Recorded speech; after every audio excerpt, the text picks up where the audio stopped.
नील के गांव स्मृतिपुर पर जब विस्मृति का कोहरा छाया तो वह सिर्फ एक प्राकृतिक आपदा नहीं थी। यह एक ऐसा सन्नाटा था जो इंसानों की पहचान छीन रहा था।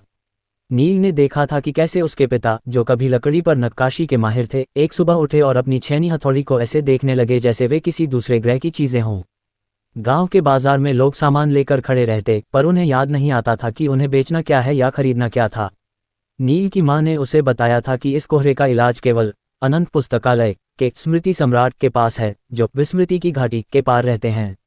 नील ने अपनी पुरानी साइकिल उठाई, एक छोटा थैला लिया और निकल पड़ा। उसका पहला सामना भ्रम के रेगिस्तान से हुआ। यहाँ की रेत उड़कर आंखों में नहीं, दिमाग में घुसती थी। आप एक पल के लिए सोचते कि आपको उत्तर दिशा में जाना है और अगले ही पल आपके दिमाग से दिशा का नाम ही गायब हो जाता। रेगिस्तान के बीचों बीच नील को एक अजीबोगरीब आकृति दिखी। वह एक रोबोट था जिसका आधा शरीर रेत में धंसा हुआ था। नील ने मेहनत करके उसे बाहर निकाला। रोबोट ने अपनी आंखें चमकाईं और बोला, मेरा सीरियल नंबर 7294163885 है, लेकिन तुम मुझे जिपी कह सकते हो। मुझे बचाने के लिए धन्यवाद मानव। पर क्या तुम्हें पता है कि इस रेगिस्तान को पार करने के लिए तुम्हें संख्याओं के दैत्य को हराना होगा। नील ने जैसे ही आगे कदम बढ़ाया, जमीन कांपने लगी। रेत से एक विशालकाय दैत्य बना जिसके पूरे शरीर पर अनगिनत नंबर लिखे हुए थे। दैत्य की आवाज़ बिजली की कड़कड़ाहट जैसी थी। अगर तुम्हें आगे जाना है तो तुम्हें मेरे शरीर पर लिखे इन 50 नंबरों को केवल एक बार देखकर याद करना होगा। अगर तुम क्रम चुके तो तुम इसी रेत का हिस्सा बन जाओगे। नील घबरा गया। 50 नंबर एक साथ, यह असंभव था। जिपी ने नील का हाथ पकड़ा और कहा, नील डरो मत। इन नंबरों को नंबरों की तरह मत देखो, इन्हें इंसानों या चीज़ों में बदल दो। इसे आकार पद्धति शेप मेथड कहते हैं। देखो, एक एक मोमबत्ती जैसा दिखता है, 2 एक बत्तख जैसा, 3 एक उड़ते हुए पक्षी जैसा और 0 एक फुटबॉल जैसा। नील ने गहरी सांस ली और दैत्य के शरीर पर लिखे पहले 10 नंबरों को देखना शुरू किया। 1 2 0 8 4 7 3 5 6 9। उसने अपने दिमाग में एक फिल्म चलानी शुरू की। एक जलती हुई मोमबत्ती एक एक बत्तख 2 के ऊपर गिर गई। वह बत्तख डरकर एक फुटबॉल 0 से टकराए। फुटबॉल लुढ़कते हुए एक चश्मे 8 पर जा गिरी। उस चश्मे को एक कुर्सी 4 पर बैठे एक कुल्हाड़ी 7 लिए हुए आदमी ने पहन रखा था। वह आदमी अचानक एक पक्षी 3 बनकर उड़ने लगा और एक हुक 5 से लटक गया। वहां एक सीटी 6 बजी और एक गुब्बारा 9 ऊपर उड़ गया। नील ने आंखें बंद की और पूरी कहानी एक झटके में दोहरा दी। दैत्य के शरीर पर लिखे नंबर चमकने लगे। वह दहाड़ा, ये तो सिर्फ शुरुआत थी। अगले नंबरों को कैसे याद करोगे? जिपी ने कहा, अब ध्वनि पद्धति फनेटिक सिस्टम का इस्तेमाल करो। हर नंबर की अपनी एक आवाज़ होती है। जैसे एक त या द है, 2 न है। अगर तुम्हें 12 याद रखना है तो उसे दान या दिन बना लो। नील ने इस नई तकनीक को भी आजमाया। उसने नंबरों को बेजान अंकों के बजाय मज़ेदार शब्दों और तस्वीरों में बदल दिया। जैसे जैसे नील बोलता गया, दैत्य का आकार छोटा होता गया। नील को समझ आया कि हमारा दिमाग अंकों को याद रखने के लिए नहीं बना है, वह कहानियों को सहेजने के लिए बना है। जब नील ने आखिरी 50वां नंबर बोला तो वह विशाल दैत्य रेत के एक छोटे ढेर में बदल गया। रेगिस्तान की तपिश खत्म हो गई और सामने एक ठंडी नीली झील दिखाई देने लगी। नील पसीने से तरबतर था, पर उसके चेहरे पर एक जीत की मुस्कान थी। जिपी ने अपने हाथ हिलाते हुए कहा, शाबाश नील, तुमने डाटा को दृश्य में बदलना सीख लिया है।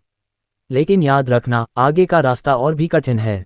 हमें अब लोकेशन की घाटी में जाना होगा, जहां यादें बिना किसी पते के खो जाती हैं। झील के किनारे पहुंचते ही नील ने देखा कि पानी स्थिर नहीं था। झील के अंदर हजारों हजारों खिड़कियां तैर रही थीं। हर खिड़की में किसी न किसी की कोई पुरानी याद कैद थी। कोई बचपन का जन्मदिन मना रहा था तो कोई पहली बार साइकिल चलाना सीख रहा था। जिपी ने चेतावनी दी, इन खिड़कियों में मत झांकना नील, वरना तुम उन्हीं यादों में खो जाओगे। हमें झील के उस पार जाना है जहां भूलने वाला दलदल है। नील और जिपी ने एक पुरानी नाव ढूंढी। जैसे ही वे नाव चलाने लगे, पानी से कुछ साए ऊपर आने लगे। ये साए उन चीज़ों के थे जिन्हें लोग अक्सर भूल जाते हैं, चाबियां, चश्मे, नाम और ज़रूरी तारीखें। वे साए नील से फुसफुसाकर पूछ रहे थे, क्या तुम्हें याद है तुमने कल सुबह क्या खाया था? क्या तुम्हें याद है तुम्हारी माँ के बचपन की सहेली का नाम क्या था? नील को महसूस हुआ कि उसकी पकड़ ढीली हो रही है। उसका दिमाग उन यादों को ढूंढने की कोशिश कर रहा था जो वहां थी ही नहीं। जिपी ने चिल्लाकर कहा, नील, अपने दिमाग को एक घर की तरह इस्तेमाल करो। जो तुम्हें याद रखना है उसे एक कमरे में सजा दो। अपनी नाव की दिशा मत भटको। नील ने अपनी आंखें मूंद लीं और अपने घर के मुख्य द्वार की कल्पना की। उसने सोचा कि वह उस द्वार को मजबूती से पकड़कर खड़ा है। झील की लहरें अब उसे डरा नहीं पा रही थीं। वे झील के दूसरे किनारे पर पहुंच गए, जहां जमीन काली और चिपचिपी थी। ये एक भूलने वाला दलदल था। यहाँ हर कदम पर एक नया खतरा था, क्योंकि यहाँ की हवा में ही भूलने वाली गैस थी। जिपी ने अपना एंटीना घुमाया और बोला, यहाँ हमें लिंक मेथड का इस्तेमाल करना होगा। हर जानकारी को अगली जानकारी से एक जंजीर की तरह जोड़ना होगा। अगर एक भी कड़ी टूटी तो हम इस दलदल में धंस जाएंगे। नील ने अपनी पोटली को कसकर पकड़ा और पहला कदम दलदल में रखा। उसे लग रहा था कि कोई उसके दिमाग से धीरे धीरे नील का नाम मिटाने की कोशिश कर रहा है। उसे जल्द ही कुछ ऐसा करना था जिससे उसकी याददाश्त की जंजीर पत्थर जैसी मजबूत हो जाए। दलदल की काली गैस नील के फेफड़ों में भर रही थी, जिससे उसे सब कुछ धुंधला महसूस होने लगा। उसे अपनी माँ का चेहरा याद करने में मेहनत लग रही थी। जिपी ने तुरंत अपना एक हाथ नील के कंधे पर रखा और उसके शरीर में एक हल्का सा इलेक्ट्रिक शॉक दिया। नील, होश खोने का समय नहीं है। इस दलदल में आगे बढ़ने के लिए तुम्हें उन 20 जादुई जड़ी बूटियों के नाम याद करने होंगे जो आगे आने वाली विस्मृति की गुफा में तुम्हारी रक्षा करेंगी। और याद रहे, ये नाम तुम्हें इसी क्रम में याद रखने हैं, वरना दलदल तुम्हें निगल जाएगा।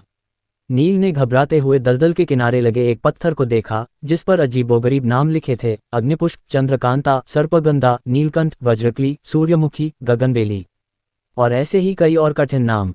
नील को लगा कि वह ये नाम कभी याद नहीं रख पाएगा। जिपी ने कहा, नील, लिंक मेथड का इस्तेमाल करो। पहली चीज को दूसरी से जोड़ो, दूसरी को तीसरी से, जैसे एक लोहे की जंजीर होती है। कहानी इतनी मजबूत बनाओ कि उसे तोड़ना मुमकिन न हो। नील ने गहरी सांस ली और कल्पना की। उसने देखा कि उसके हाथ में एक धकता हुआ अग्निपुष्प है। उस आग की गर्मी से आसमान में चंद्रकांता चांद जैसा फूल पिघलने लगा। उस पिघलते हुए फूल से एक सर्पगंधा सांप जैसा पौधा निकलकर नीचे गिरा। उस सांप ने अपना फन फैलाया तो उसका गला नीलकंठ नीला हो गया। उस नीले गले से एक वज्रकली लोहे जैसी कली बाहर निकली जो सीधे सूर्यमुखी के फूल पर जा गिरी। उस सूर्यमुखी से एक बेल निकली जो गगनबेली बनकर बादलों तक पहुंच गई। जैसे जैसे नील एक नाम को दूसरे से जोड़कर आगे बढ़ता गया, उसके पैर दलदल की सतह पर सख्त होने लगे। वह अब धंस नहीं रहा था, बल्कि उसे ऐसा लग रहा था जैसे वह एक अदृश्य पुल पर चल रहा हो। हर एक लिंक उसके दिमाग में एक ठोस तस्वीर बना रहा था।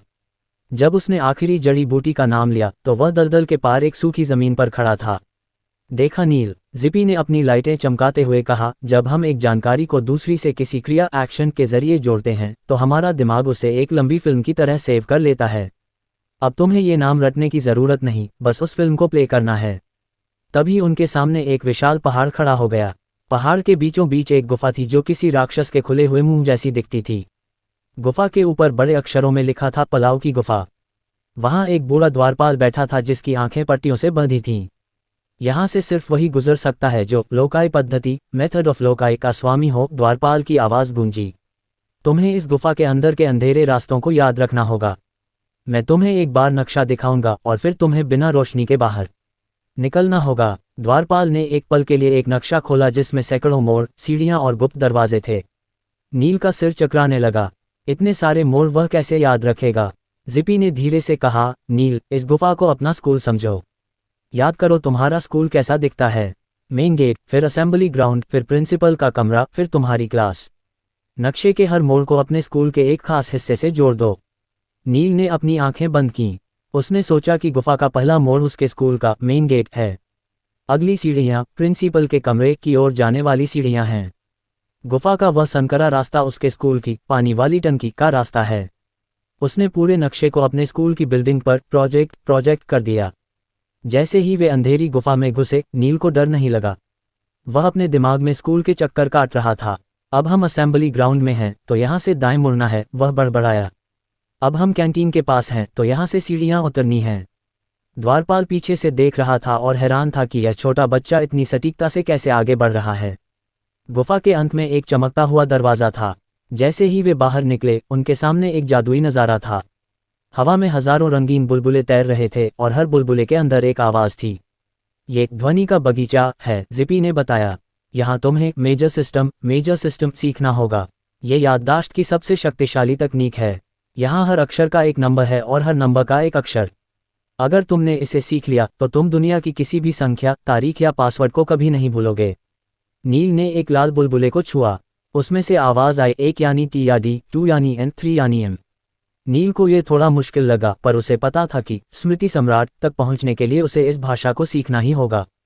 उसने हर नंबर को एक चेहरे या तस्वीर में बदलना शुरू किया ताकि वह जटिल डेटा को संगीत में बदल सके। अचानक आसमान का रंग काला पड़ने लगा। विस्मृति का कोहरा यहाँ भी पहुंच गया था। कोहरे के बीच से एक काली परछाई उभरी।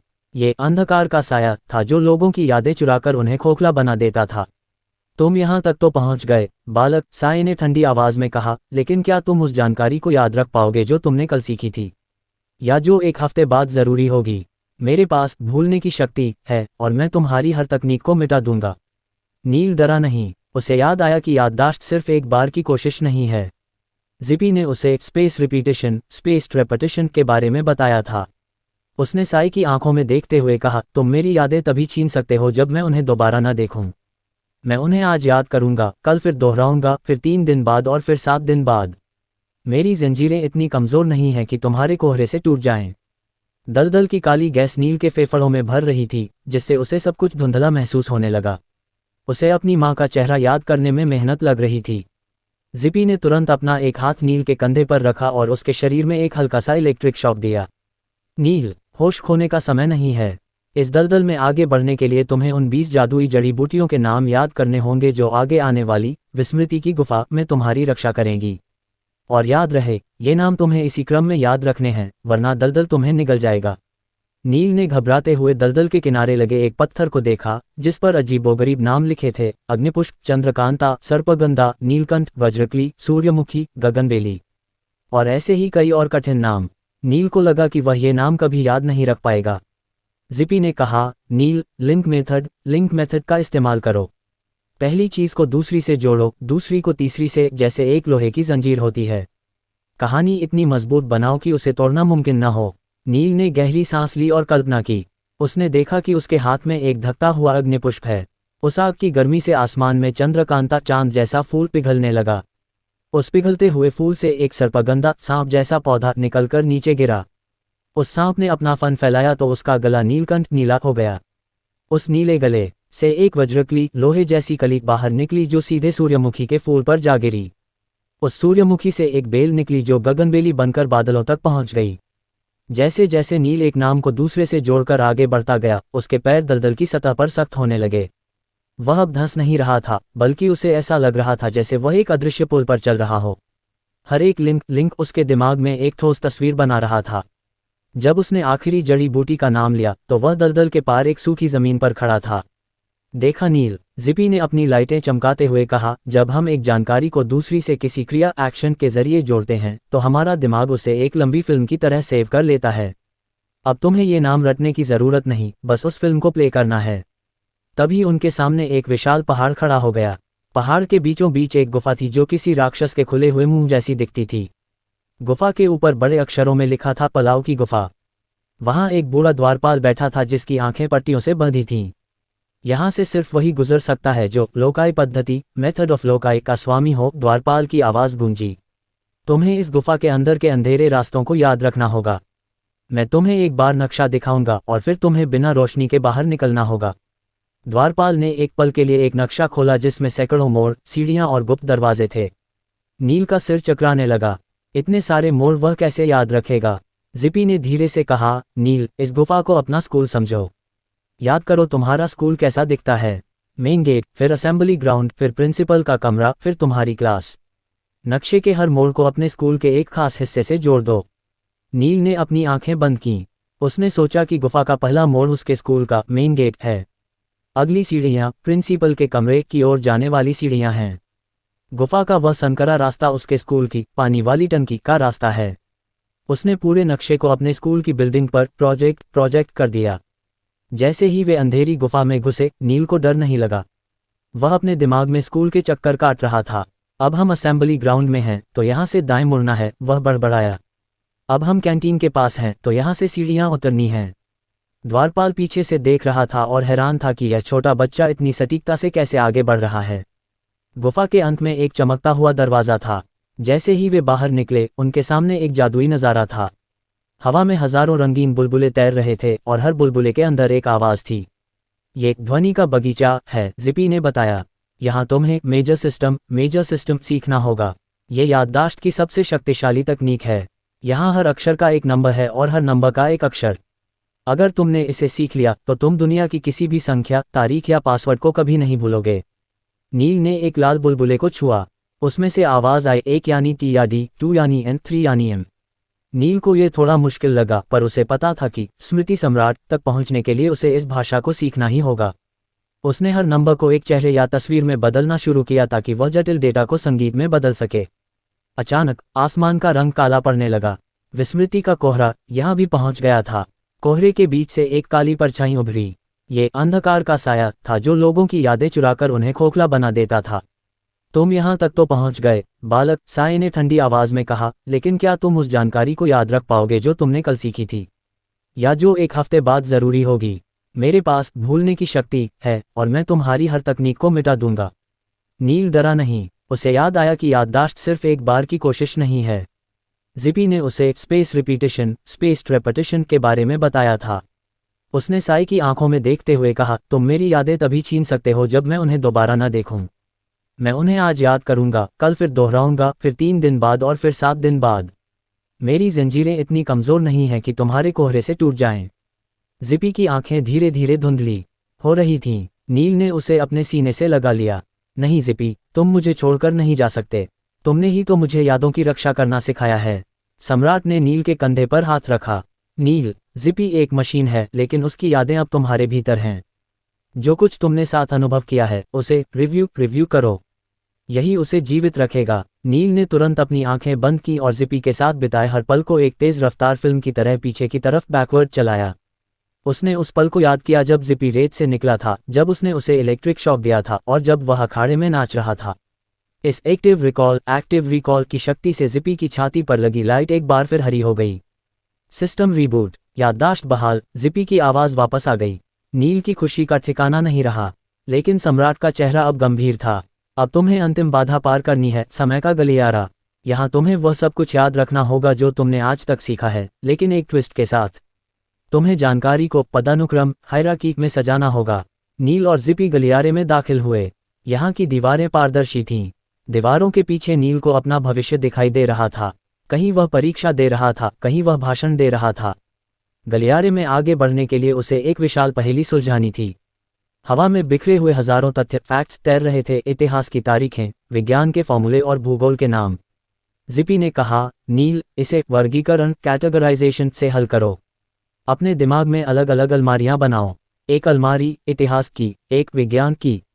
फिर इतिहास वाली अलमारी के अंदर दराजे बनाओ, प्राचीन, मध्यकालीन और आधुनिक। जब तुम जानकारी को इस तरह व्यवस्थित ऑर्गेनाइज करते हो तो दिमाग उसे ढूंढने में 1 सेकंड भी नहीं लगाता। नील ने अपने हाथों को हवा में चलाया जैसे वह किसी अदृश्य स्क्रीन पर काम कर रहा हो। उसने अकबर की जीत की तारीखों को इतिहास की दराज में डाला, प्रकाश संश्लेषण फोटोसिंथेसिस की प्रक्रिया को विज्ञान की दराज में सजाया। जैसे जैसे वह चीज़ों को सही जगह पर रखता गया, गलियारे की दीवारें और भी साफ होती गईं। अचानक एक ठंडी लहर नील के पास से गुजरी। ये अल्जाइमर का साया नहीं था, बल्कि यह सूचना का विस्फोट, इन्फॉर्मेशन ओवरलोड था। हजारों नई और बेकार जानकारियां, जैसे कि किसी अनजान शहर का विज्ञापन या किसी पुरानी फिल्म का गाना, नील के दिमाग में घुसने की कोशिश कर रही थी ताकि उसकी जरूरी यादों को बाहर निकाल सकें। नील, चयनात्मक विस्मृति सेलेक्टिव फॉरगेटिंग का इस्तेमाल करो। जिपी चिल्लाया, हर चीज याद रखने के लिए नहीं होती। जो कचरा है उसे डिलीट करो ताकि काम की चीजों के लिए जगह बनी रहे। नील ने अपनी एकाग्रता फोकस को एक लेजर किरण की तरह इस्तेमाल किया। उसने सिर्फ उन चीजों पर ध्यान दिया जो उसे उसके गांव को बचाने के लिए चाहिए थीं। बाकी शोर को उसने धुंधला कर दिया।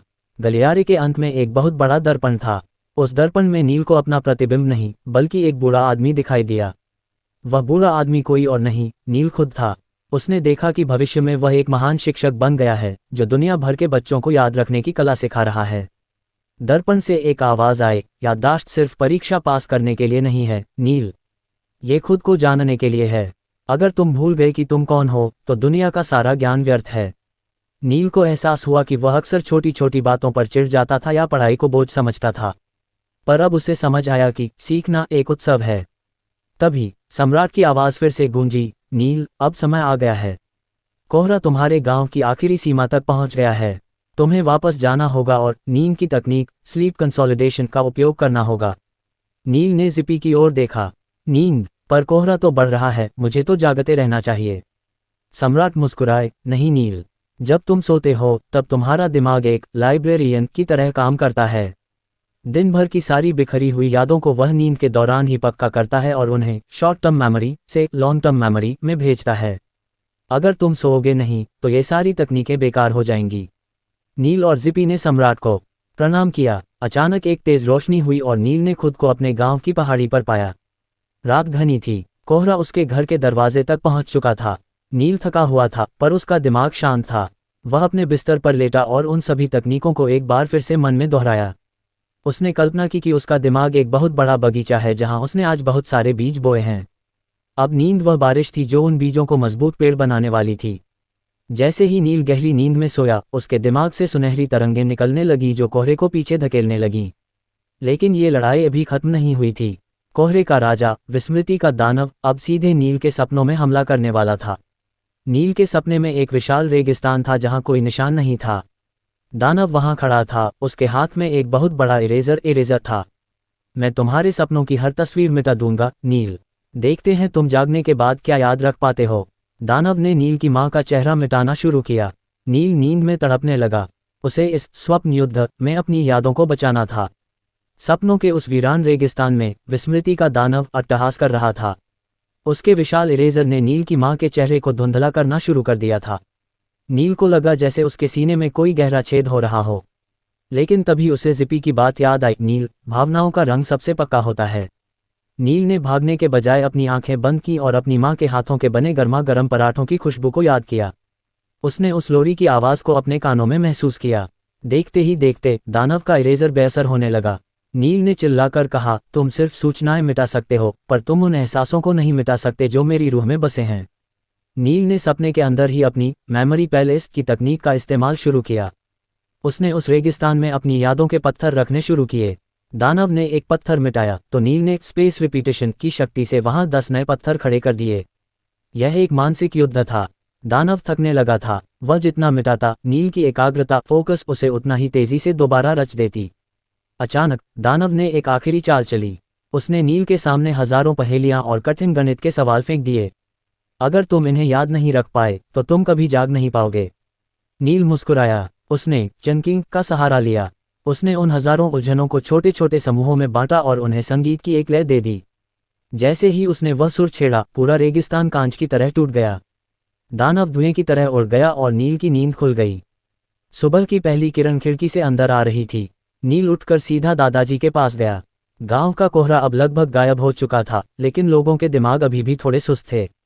नील ने गांव के चौक पर सबको इकट्ठा किया। उसने कोई लेक्चर नहीं दिया, बल्कि एक खेल शुरू किया। सुनो सब, हम एक कहानी बनाएंगे, नील ने उत्साह से कहा। उसने एक एक करके गांव वालों को याद रखने के सरल तरीके सिखाए। उसने एक बूढ़ी काकी को सिखाया कि कैसे वे अपनी दवाइयों के नाम अपनी रसोई के डिब्बों से जोड़कर याद रख सकती हैं। उसने एक किसान को सिखाया कि कैसे वह बीजों की किस्मों को एक मज़ेदार गाने के जरिए याद रख सकता है। धीरे धीरे पूरा गांव एक जीवंत पुस्तकालय बन गया। लोग अब चीज़ें भूलने से डरते नहीं थे, बल्कि उन्हें याद रखने के नए नए और मज़ेदार तरीके खोजते थे। जिपी, जो अब नील के बैग में एक छोटे खिलौने की तरह रहता था, अपनी नीली लाइटें चमकाकर उसे शाबाशी देता था। एक दिन नील पहाड़ी पर बैठा सूर्यास्त देख रहा था। उसे एहसास हुआ कि उसने सिर्फ तकनीकें नहीं सीखी थीं, बल्कि उसने अपने दिमाग से दोस्ती कर ली थी। उसे समझ आया कि जिसे हम बुढ़ापा या कमज़ोर याददाश्त कहते हैं, वह अक्सर सिर्फ दिमाग का आलस होता है। तभी उसे दूर से एक आकृति आती दिखी। वह वही बूढ़ा द्वारपाल था जो गुफा के बाहर बैठा था। उसने नील को एक छोटा सा सुनहरा संदूक दिया। स्मृति सम्राट ने ये तुम्हारे लिए भेजा है नील। इसमें वह अंतिम रहस्य है जिसे सिर्फ वही देख सकता है जिसने खुद पर विजय पाली हो। नील ने कांपते हाथों से संदूक खोला। अंदर कोई सोना या चांदी नहीं थी। उसमें सिर्फ एक छोटा सा दर्पण था। जब नील ने उसमें देखा तो उसे अपना चेहरा दिखाई दिया, लेकिन उसके पीछे हजारों लोगों की धुंधली छवियां थीं, उसके पूर्वज, उसके गुरु और वे सभी लोग जिनसे उसने कभी कुछ सीखा था। संदूक के ढक्कन पर लिखा था, तुम वही हो जो तुम्हें याद है। तुम्हारी यादें ही तुम्हारी पहचान का धागा हैं। इस धागे को कभी टूटने मत देना, क्योंकि जिस दिन तुम सीखना छोड़ दोगे उस दिन तुम अपनी पहचान खो दोगे। नील ने दर्पण को अपने सीने से लगा लिया। उसे अब 5000 शब्दों की कोई किताब या हजारों फॉर्मूले याद करने का डर नहीं था। उसे पता था कि उसका दिमाग एक ऐसी अनंत गुफा है जिसमें रोशनी फैलाने का हुनर अब उसके पास है। गांव का स्कूल अब स्मृति अकादमी के नाम से जाना जाने लगा। नील ने वहां एक बड़ा बोर्ड लगवाया जिस पर लिखा था, यहाँ रटना मना है, यहाँ सिर्फ कल्पना करना और महसूस करना सिखाया जाता है। नील की कहानी दूर दूर तक फैल गई। लोग अब उसे यादों का राजकुमार कहने लगे थे। पर नील जानता था कि वह कोई राजकुमार नहीं, बस एक ऐसा जिज्ञासु बच्चा है जिसने ये जान लिया है कि दिमाग को अगर खिलौना बना दिया जाए तो वह दुनिया का सबसे शक्तिशाली औजार बन जाता है। रात को जब नील सोता तो वह अब डरता नहीं था। उसे पता था कि उसके दिमाग का लाइब्रेरियन पूरी रात मेहनत करके उसकी यादों की अलमारियों को साफ सुथरा रखेगा। जिपी ने धीरे से कहा, गुड नाइट मास्टर नील, कल हम कुछ नया सीखेंगे। नील ने मुस्कुराते हुए आंखें मूंद लीं, क्योंकि उसे पता था कि सीखने का सफ़र कभी खत्म नहीं होता। याददाश्त कोई बोझ नहीं, बल्कि वह पंख है जिससे हम अतीत के अनुभवों से उड़कर भविष्य के आसमान को छू सकते हैं। कोहरा अब पूरी तरह जा चुका था और स्मृतिपुर का हर बच्चा अब अपने सपनों का स्मृति सम्राट बन चुका था। स्मृतिपुर में अब उत्सव का माहौल था। कोहरा पूरी तरह छट चुका था और सूरज की सुनहरी किरणें हर घर के आंगन को रोशन कर रही थीं। नील ने देखा कि गांव के लोग अब न केवल अपनी रोजमर्रा की चीजें याद रख रहे थे, बल्कि उनमें एक नया आत्मविश्वास जाग गया था। लेकिन नील के मन में अभी भी एक सवाल बाकी था, क्या ये ज्ञान हमेशा के लिए टिकेगा? वह स्मृति सम्राट द्वारा दिए गए उस सुनहरे संदूक को लेकर वापस पहाड़ी की चोटी पर गया। वहां जिपी उसके बगल में बैठा अपनी छोटी स्क्रीन को साफ कर रहा था। नील ने पूछा, जिपी, हमने इतनी सारी तकनीकें सीखी, मेमोरी पैलेस, पईगा सिस्टम, चंकिंग और लिंक मेथड, लेकिन क्या ऐसा कोई तरीका है जिससे हम इस पूरी शक्ति को अपने जीवन का हिस्सा बना सकें, बिना किसी मेहनत के? जिपी की आवाज़ में एक कोमलता थी। नील, याददाश्त कोई ऐसी चीज़ नहीं है जिसे तुम एक बार हासिल करके भूल जाओ। इसे न्यूरोप्लास्टिसिटी कहते हैं। जितना तुम अपने दिमाग का उपयोग करोगे वह उतना ही तेज़ और लचीला होता जाएगा। लेकिन सबसे बड़ा रहस्य एकाग्रता, फोकस और रुचि, इंटरेस्ट है। हम उसी चीज़ को याद रखते हैं जिससे हम प्यार करते हैं। नील ने संदूक से वह दर्पण फिर निकाला। इस बार दर्पण में उसे अपनी यादों की एक लंबी जंजीर दिखाई दी, जो उसके बचपन से लेकर इस रोमांचक यात्रा तक फैली थी। उसे समझ आया कि हर तकनीक का आधार ध्यान था। जब हम किसी चीज़ को ध्यान से देखते हैं और उसे अपनी भावनाओं से जोड़ते हैं तो वह हमारे अस्तित्व का हिस्सा बन जाती है। गांव के स्कूल में नील ने अपना आखिरी पाठ पढ़ाया। उसने बच्चों से कहा, याददाश्त का असली जादू परीक्षा के अंकों में नहीं, बल्कि जीवन जीने के अंदाज में है। जब तुम किसी का नाम याद रखते हो तो तुम उसे सम्मान देते हो। जब तुम अपनी गलतियों को याद रखते हो तो तुम बुद्धिमान बनते हो। और जब तुम अपनी खुशियों को सहेज कर रखते हो तो तुम कभी अकेले नहीं होते। नील ने अपनी यात्रा के दौरान सीखी गई हर तकनीक को एक छोटे से गीत में पिरो दिया, जिसे गांव के बच्चे हर सुबह गाते थे। उस गीत में चित्रों की शक्ति, स्थानों का जादू और कहानियों की महक थी। धीरे धीरे स्मृतिपुर की प्रसिद्धि पूरी दुनिया में फैल गई। दूर दराज के देशों से लोग ये सीखने आने लगे कि कैसे बिना किसी तनाव के हजारों चीज़ें याद रखी जा सकती हैं। नील अब बूढ़ा हो चला था, लेकिन उसकी याददाश्त अभी भी एक युवा जैसी तेज थी। वह अपनी उसी पुरानी लकड़ी की कुर्सी पर बैठता जहां कभी उसके दादाजी खाली नज़रों से शून्य को ताकते थे। लेकिन नील की आंखें चमक रही थीं। उसके पास हजारों कहानियां थीं, हजारों चेहरे थे और उन सभी का हिसाब उसके दिमाग के अनंत पुस्तकालय में सुरक्षित था। जिपी अब नील के पोते के साथ खेलता था, उसे वही बत्तख और मोमबत्ती वाली कहानियां सुनाता। नील ने मुस्कुराते हुए खिड़की से बाहर देखा। विस्मृति का वह भयानक कोहरा अब केवल एक पुरानी लोककथा बनकर रह गया था, जिसे याद रखने के लिए अब किसी को डरने की जरूरत नहीं थी। नील को महसूस हुआ कि उसकी रूह अब हल्की हो गई है। उसने अपनी आंखें बंद की और अपने मेमोरी पैलेस की सबसे ऊंची बालकनी पर खड़ा हो गया। वहां से उसे अपना पूरा जीवन एक सुंदर नक्काशी की तरह दिखाई दे रहा था। उसने धीरे से बुदबुदाया, याद रखना ही जीना है। गांव की हवा में अब एक नया संगीत था। यह उन यादों का संगीत था जो कभी नहीं मिटेंगी। नील ने अपनी आंखें मूंद लीं और एक गहरी, सुकून भरी नींद में सो गया, ये जानते हुए कि उसका बोया हुआ बीज अब एक वटवृक्ष बन चुका है जिसकी छाया में आने वाली पीढ़ियां कभी अपना रास्ता नहीं भूलेंगी। हमारा मस्तिष्क एक अनंत महासागर है। इसमें डूबने का डर उसे है जो तैरना नहीं जानता, लेकिन जो कल्पना की नाव और तकनीक के चप्पू चलाना सीख जाता है, उसके लिए यह महासागर मोतियों की खान बन जाता है। याददाश्त कोई बोझ नहीं, वह तो जीवन की किताब को रंगीन चित्रों से भरने वाली एक जादुई कलम है। स्मृतिपुर के चौक पर लगी वह शिला आज भी गवाह है कि एक छोटा बच्चा अगर ठान ले तो वह विस्मृति के सबसे गहरे अंधेरे को भी अपनी कल्पना की मशाल से हरा सकता है। नील की कहानी अब हर उस बच्चे के दिल में धड़कती है जो यह मानता है कि सीखना दुनिया का सबसे बड़ा और सबसे सुंदर साहसिक कार्य है।